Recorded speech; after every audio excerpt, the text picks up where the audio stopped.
Ah, there you go. Well, it usually gives you a countdown there, but it didn't give me a countdown that time. Hello, everybody. Michael Newman with you. It is the prep show. We're doing things a little bit different this evening. I just started doing the live prep show thing, it's kind of a weird deal. It's sort of in my wheelhouse of things that I do because I've been in live radio so long. I actually have a real hard time scripting things out. I much prefer to just go live. And so I've just started doing that more often, including the prep show, which should be every evening at 8 o'clock, save Friday, because, 8 o'clock on a Friday night, who wants to go out and go listen to YouTube videos with me this evening? Captain Cummings, how you doing, sir? Hello. I'm excited. You look excited. Wow. Yeah, okay. Like a chick I used to date. I'm so excited. Yeah, I'm glad to meet you. So Captain Cummings is a guy. I just realized this. He's a gentleman that used to be a listener of my radio show. So thank you very much with that. I don't know what your problem is, but it's probably big. And, of course, the radio show ended. I was downsized and all that stuff. And now I've moved everything over to the internet venue, and I'm trying to make that work along with a lot of my other skills, production skills and things like that. It seems like production is the only thing making me any money at this point in time, but that's all right. And he contacted me. I guess he searched me out. Did you find my Facebook, or how did you find my page? Well, what happened was, I remember, what was it, like March or something like that? Mm. The show just all of a sudden seemed like it stopped, and I didn't even hear anything. I'm like, so then I checked on Google after a month after I realized, oh, it's not on anymore. So I Googled it, and I'm like, well, what happened? There must be some story behind it. It's like there's not even an article or anything published like that it's gone. And so I can't remember what exactly. I think I saw a Facebook thing, and I clicked on it and saw your YouTube, and then you can kind of go from there, Right. Go. Well, the story with that is it's just the general story of radio. I mean, corporate radio has a tendency to cut back on people, and talent's the first one to go. So, and since I don't have any of that, I thought I was safe, and apparently I wasn't. But that's how it worked out. And I wasn't the only one let go that day. There was a couple of other people that apparently, I guess, made too much money for them to pay, and they decided to let us go. But that's, it is what it is. I've been in radio for 20 years, and this ain't my first rodeo, son. So I've been on the beach many, many times. You yourself are a YouTuber as well, right? Yeah. Once again, don't sound so happy about it. Yeah, I go online. It's fun. I usually rant about how progressive comic books are, and they make all the characters gay, and they make Captain America a Nazi, and all this shenanigans they're doing. Yeah. Well, the last Captain America movie, I actually was on Team Cap. That was a good movie. It was a fairly good movie. It was the Civil War thing, and I like the idea that they made the point that Iron Man was simply looking for someone else to blame. So whenever he went out and did something, he was told he could do that, and it wouldn't be, his fault. He would not feel the guilt for that. But that's not a thing you usually hear, right? That your actions are your own, and the only reason you have governments in the way is so they can use their force, their legal force, and you're not responsible for any of that. So I thought that was a pretty good movie. Here's my problem, and I've seen a bunch of the things that you've posted, and you've talked a lot about comic books and stuff like that, and rated some movies and what have you. And I love to watch that stuff. I do, but I'm not a critic at all. I'm not a critic at all. I buy into absolutely everything. It has to be egregious for me not to just be, this is a fun movie. So that's me. And how long have you been doing this? A few years. And mine's been kind of a roller coaster, because I was at 2,000 subscribers, and the whole election thing was going on. And I was like, well, I like listening to politics radio and all different stuff. I like to listen to Ben Shapiro and all these different people. And I was like, maybe I'll talk politics on my comic book channel. And then like, now did it? Yeah. So I did like a video where I said I was going to vote for Donald Trump or whatever. And like, I was driving to school. So I go to school and I get to school and I'd already dropped like by the time I made it to school, and that was like 20 minutes. Well, there you go. I was like, well, I guess I cut out all the fat. They're better off without me then. Well, it could be one of two things. It could be just a bunch of people that don't really want to talk about politics at all, and that's why they go to a YouTube channel that's sort of anti-politic, that's just talking about comic book stuff and those sorts of things, because it's escapism. But then again, it's probably just a bunch of crazy SJWs out there going, I need Donald Trump. He's a rapist and he's just murdering. He's turned the bottom of the basement into a torture chamber at the White House, and there's a big ramp of black people going through it, and they're tortured as they come out. That's what they think. So it really is. I get people that comment on that video every like, "Are you happy now?" He's just a regular politician, man. He's not.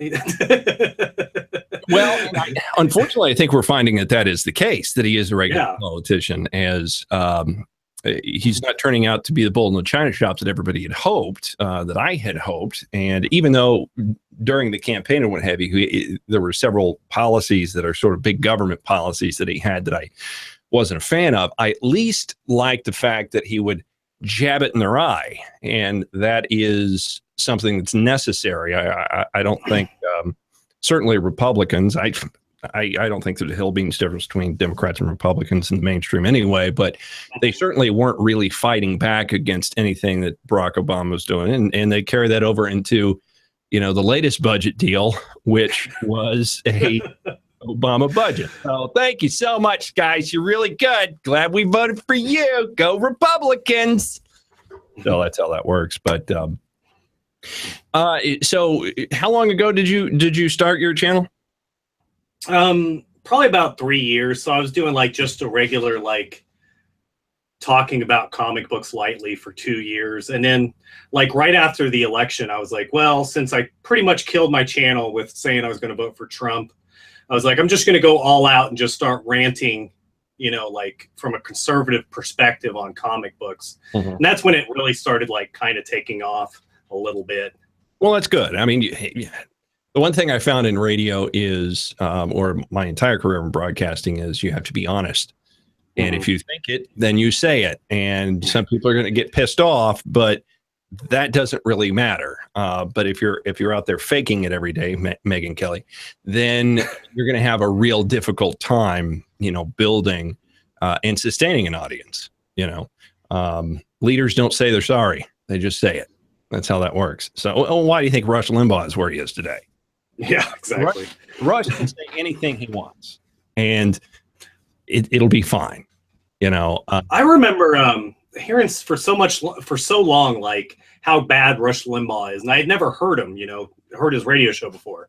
And then when I finally heard it, I was like, what's so bad about Rush Limbaugh? Right.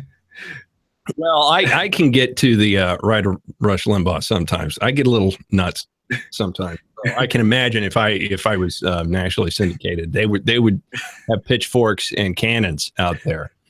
They would pray for Kim Jong-un to shoot me with an anti-aircraft weapon. That's the only reason I like that guy, by the way. If he's going to kill somebody, at least he does it with some style. I like that. People have been hung throughout the centuries and beheaded. Who cares? How many people get exploded with, high ordnance? That's good. So my deployment got extended because of that guy. Oh yeah? When I was in the Navy. Yeah, we were kind of the military. We were supposed to get home from the Navy deployment on around July 4th, get home, have fun with the families and all that stuff. And then all of a sudden you felt the ship turn around. That's never a good feeling. We're listing about 30. Because because it also slants, because you're on water. Mm-hmm. And we heard it come over the intercom, and they're just, we're turning around. We have a new mission. We have to go off the coast of North Korea, sort of thing. And we're like, oh, great. Wow. What kind of ship were you on? I was on, it's the DDG-59, the USS Russell. It was out of Pearl Harbor. I think it's in San Diego now, though. And then I was on the Ronald Reagan for a year, and that's in Coronado. Ronald Reagan's a carrier, right? Mm-hmm. Okay. It's pretty impressive. Oh, I imagine. Well, I was watching. Maybe it was isn't there George H.W. Bush carrier? Yeah, I haven't seen a picture or anything of that yet, though. That's the one that Discovery did a documentary on the building of that thing. Mm-hmm. And they condensed it down into an hour, and they went from beginning till completion or semi-completion as they're going through sea trials and stuff.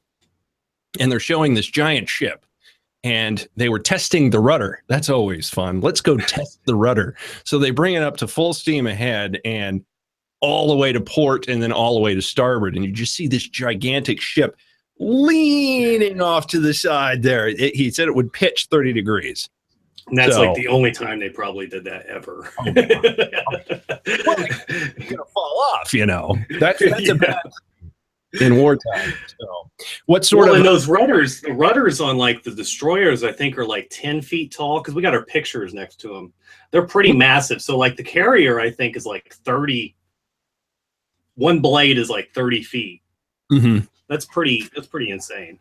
Well, the closest I've ever really come to a ship like that, my sister's first husband was a Marine that was stationed on the USS Iowa, which was, of course, a sister ship to the Missouri, and it was the big battleship. That was when Navy was awesome. That was when it was good times, because you got cannons that are literally shooting a projectile that weighs 2 tons. It's a car that they're shooting. And you couldn't be on deck when they fired them off because the concussion would kill you. And he got these pictures of all the guns shooting off to the side of the vessel. So what was it, 6 barrels? And when they released all 6, it shoved the entire ship 3 feet. So, yeah, that's good time. The best we had was like a 5-inch. Yeah. Little. That's a standard, and I don't.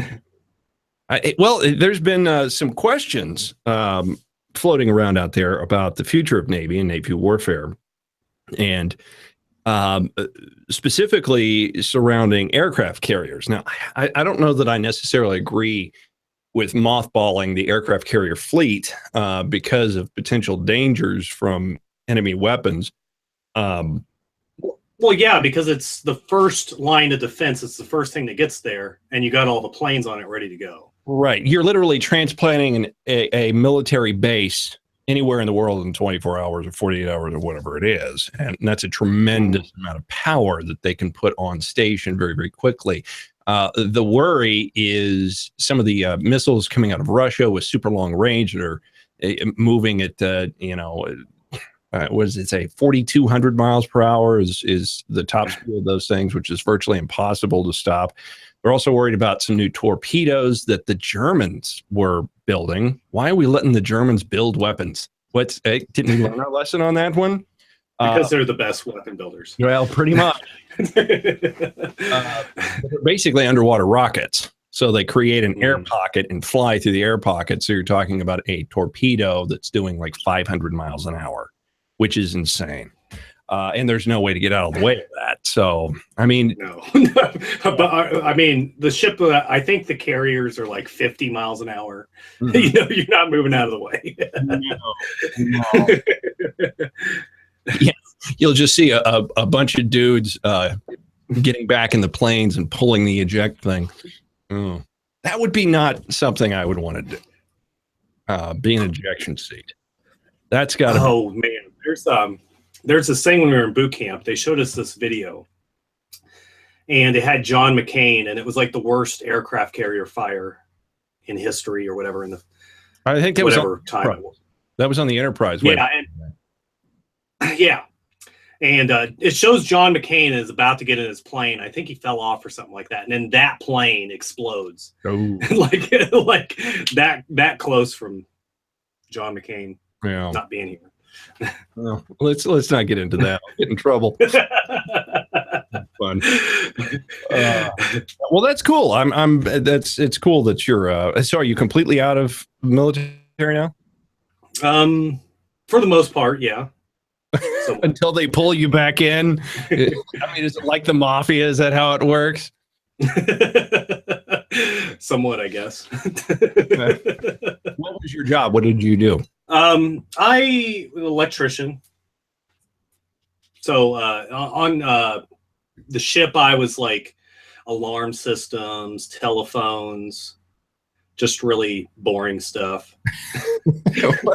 Well, I think the telephones are kind of important in the electrical. Oh, yeah. Somewhat certainly in a battle scenario, you would think. But, well, that's very, very cool. And were you 4 years, 10 years? What did you do?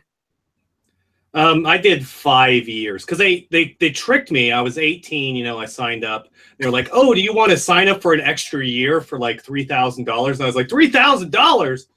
Yeah. That's more money than I'll ever have in my life. Well, like, oh, wait. Yeah. Well, speaking of which, God, was it about a year ago? Was it even that long ago? Maybe 8 months ago. I have no concept of time anymore. The story came out that there was a bunch of people that re-upped in the military back when we were having a hard time meeting goals because we had all these wars and things going on, and getting people to sign up is very difficult. So they were offering bonuses. Oh, you're talking about the California people. Yeah. And people were offered these bonuses, and then they re-enlisted. They served, they did their deal, and then years and years later, I mean, this is like 2 or 3 years after they get out, the military comes back and says, "Oh, you know what? We paid you too much. So you're going to have to sell your house and pay us back."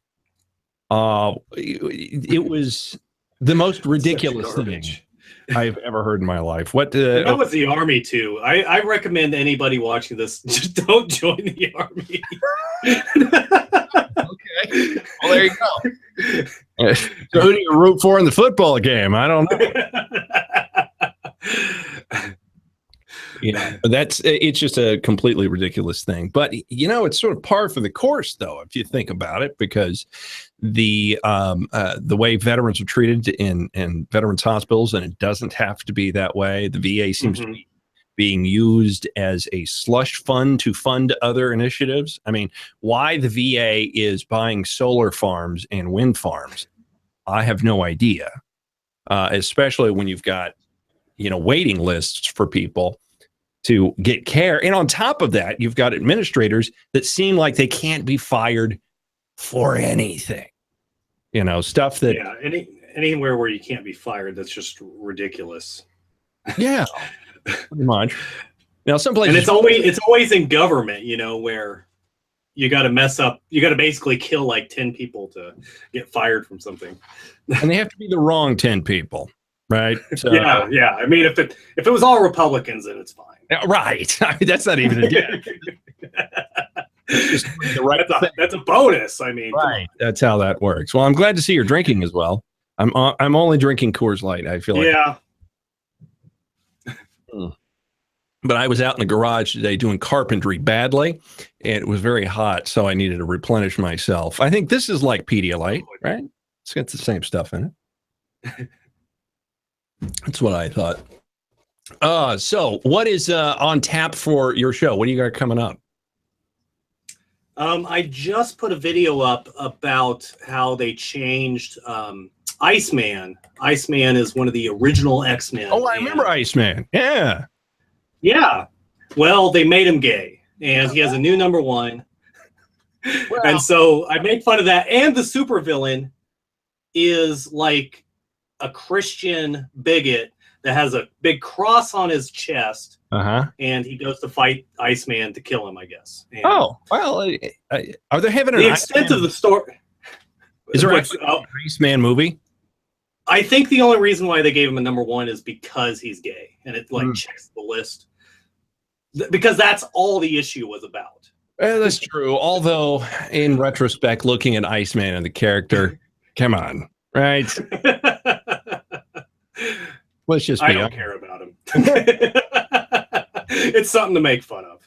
Getting cold children, that's what it is. Well, you know, it's that way. There's so many subtle messages, and it's not just in comic books. I think they put it in comic books because they get to, in sort of a broad way, without creating a lot of nuance, they get to create pathways of virtue in the minds of young people. So you set up a scenario. Think of it as a parable, like in the Bible. Parables are there, or they're stories that are there to teach a moral lesson. And essentially what they're doing is they're creating these parables within the this genre of either comic books or, frankly, even Star Wars and certainly Star Trek. You've got all these sort of moral stories, and you're supposed to take away something from that. And when you're very young, that starts actually sort of building your doctrine. And then in 10, 15 years, you start voting in a way that's actually against your own best interests. So, well, that's what happened, you know? So what movies are coming out this year? Anything good? I don't read comic books. It involves the word reading, and that's just too much work for me. They have they showed a Black Panther preview. He's the leader of Wakanda in Africa, and it should. I like the character, but it should be all right. The funny thing is, I don't know if you know Stephen Miller of Heat Street or whatever. He went to the Wonder Woman all-woman showing. He bought tickets, went to it, and basically they let him in because it was all a publicity stunt.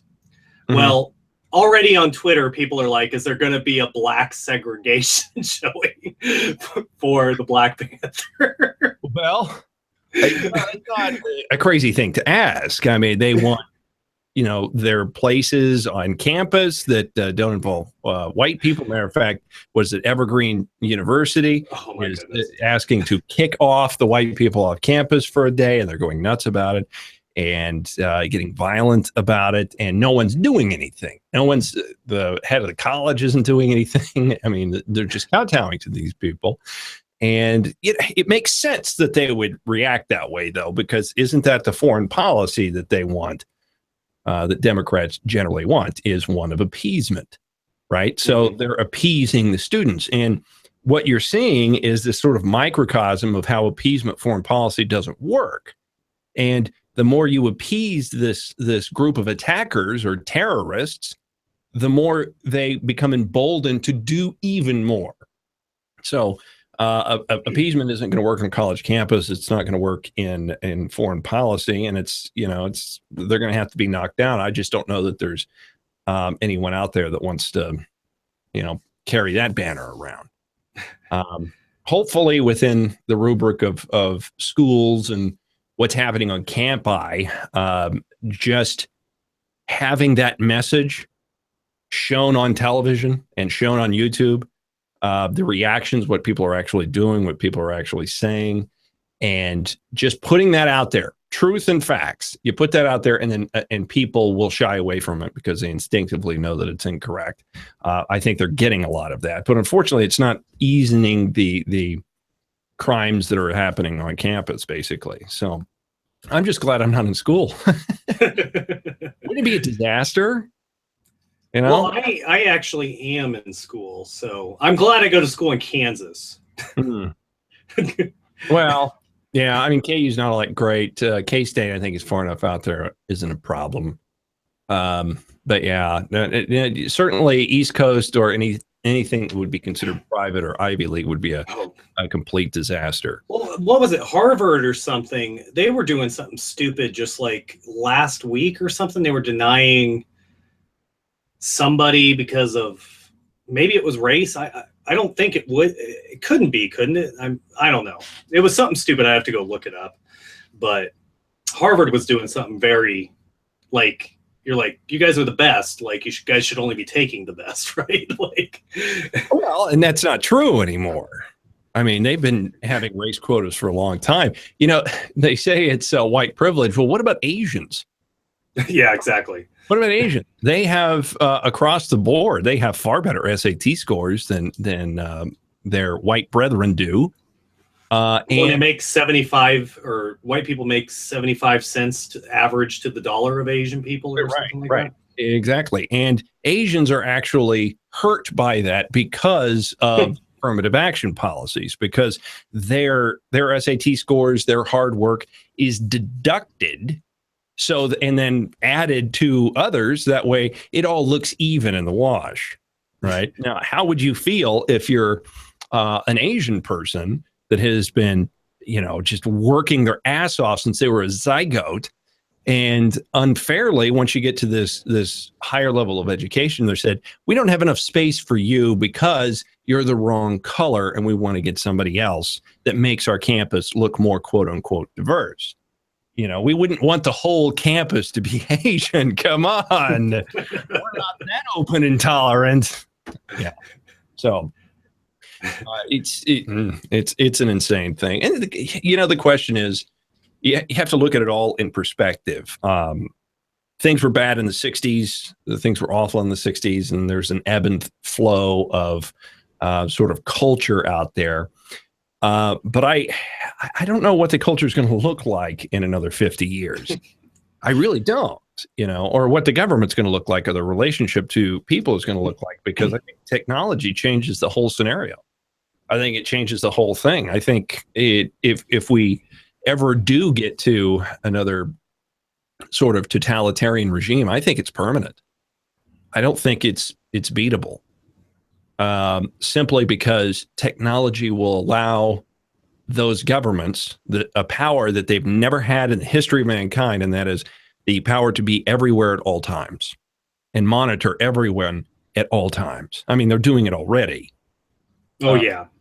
Well, and what's interesting is like China, they regulate the internet and stuff like that. But still people go bypass it, Right. People are still able to do whatever they want to a certain extent. Mm-hmm. I mean, not in China so much, not do whatever they want, but right. They're able to look at what they want on the internet anyways. Generally, but are they found? Do they know it? Are they tracked? I would say yes. I'm sure a lot of them are, but well, and there's something very important to recognize too, and that is you have as much freedom as you want as long as you don't become a name. You don't raise the stakes. As long as you're quiet, you can do whatever you want. But the second you start having an opinion that is big enough to affect what's going on in the country, then they come down on you like a bag of hammers, and there's nothing you can do about it, because they've been watching this entire time. I mean, we're seeing a lot of it, what the NSA can do, and sort of upheaval that they can throw with all these leaks that are coming, out of the administration. And that all came from Obama. I know. It's so funny that people are so partisan that they hate Trump, but it's like this stuff was happening and came out in October about the NSA stuff, with Obama looking at everybody, watching Trump's campaign and all this different stuff, watching all the candidates, trying to make sure that Hillary Clinton won, and they failed, which is funny, but but still, it's not like whoever, it seems like in government, it's always one of those things, whoever's the leader, you have to hope he's a good leader. And it doesn't matter which side it is, there's always going to be good and bad people. Well, yeah, I mean, you have to kind of look at the broad strokes, which direction do they want to go, and then hopefully you've got other branches of the government that will slow the sled down a little bit, and so it doesn't get out of control. And with Obama, I think there was no slowing that sled. That's the one thing that Democrats do that Republicans don't, and that's get behind their initiatives and stick together. That's what they do. They're all on board. We're going to do this. We're going to grow government in this way. We're going to subvert rights in this way. And then we're going to defend it. And then boom, and everyone's on board universally. And if you're not on board, you're out. They'll destroy you. Republicans, on the other hand, I think there's a lot of leftist Republicans in government. I really do. And, John McCain being one of them. And it's so there's such a divide within the party itself that, we don't, they'll say the right things to get voted for, but then they'll soften up a bit or just not do those things. Look, we've had a authorization to build a border wall since President Bush. Yeah, it's been there. The legal authority to build a wall on the southern border, it was done a long time ago. Long time ago. They just never provided any funding. So, yeah, you can build all the walls you want to, but you're not getting any money. And, that's the way they did all that stuff. So what can you do? I'm thinking buy a yacht and move away. That's my thing. Do you ever get caught up on stuff online? Like you're sometimes weird videos will pop up in your queue and you're like, oh, I'll watch that. And then next thing you know, it's 3 hours later and you've been watching all these videos. That happened with mousetrap videos for me the other day. There was one like ancient 1860s mousetrap, and this is how it works, and this is where it came from, and the patent number is this, and I'm watching like, oh, this is really cool. And then the mouse dies, and they've got the new ones that are electric. They have the electric mousetraps that zap them. Oh, it's fantastic. And I just started watching these mousetraps, and suddenly it's 3 hours later, and I'm going on, well, this is morbid, number one. I've seen a lot of murder. And number two, it's mousetraps, and these people have far more views than I do. What the hell is that? So, yeah, I'll get on that, but my, I guess, guilty pleasure is now sailing videos. Sailing videos. Sailing video. That does, yeah, sailing would be fun. I've been on a boat. It's relaxing to be on a boat. Well, rock right to sleep. I've always been a small boat guy. I had ski boats and stuff when I was younger. I had a boat for a long time, and then because you get older and you just don't have the friends to maintain the boat. The last year I had it, I took it out once, right, and that's just insane. So I sold it, and now I've had the boat itch for a while, and I'm like, you know what I want to do? I want to win the lottery, and I'm buying a sailing catamaran, 50 to 60 foot long, and you'll never see me again. I'm gone. I'm gone. But yeah. And there's a couple of people that actually do it and make money, with their YouTube channel and stuff. And the production quality is actually, it's kind of like a real world episode of people you actually like. And I thought, well, but that's what you do. That's life. That's good stuff. And they're heavy drinkers too, which means I think we would get along. Oh, so very, very good. Well, we've been going on for, what has it been? Half an hour or so, and it is a Sunday, so I don't want to keep people up too long. Thank you so much for joining me on the show today, and we'll keep in touch. And anytime you want to talk about something, if you have any questions, or want to get my views on something, just let me know. I am a lifeless loser. I'm here in my studio pretty much 24/7, and just let me know and we'll hook up. Awesome. All right. Thank you. Captain Cummings, go to his YouTube channel, and we'll have all that information for you. I've got to put some info into the live chat thing. I didn't do any of that. So, and do you do the, what is it, Discord? Do you do that? I haven't messed with it at all. Somebody's been bugging me about it, and I need to figure out exactly what it is. Right. Well, I know it's something you talk on and can do stuff with. Yeah, it's Squawk Box. That's what you're calling it. Well, it's certainly this sort of, you can either chat or, like text chat, or I don't think it does video, it just does audio. Calls back and forth. It was originally designed for gamers, I guess. And now people have been using it for other purposes, including like doing call-in shows on YouTube and what have you. So I got a Discord account. I have no idea how it works, and no one's ever called me on it. So I'm probably going to take like 3 computers and set them up and try to call each other and see if this works running around the room. Probably be more effective with a can and a piece of string, but you know, that's how it works. So I do have a Discord channel, and that will be attached to the live feeds that I do, so that you can click on that and potentially do some live call-in shows and things of that nature. All right, let's wrap things up because it's Sunday and I want to finish my beer, possibly have another one, and call it a day. Yeah, and then we'll be back with the podcast tomorrow, and we'll have the prep show tomorrow evening. So very good. For Captain Cummings, I am Michael Newman.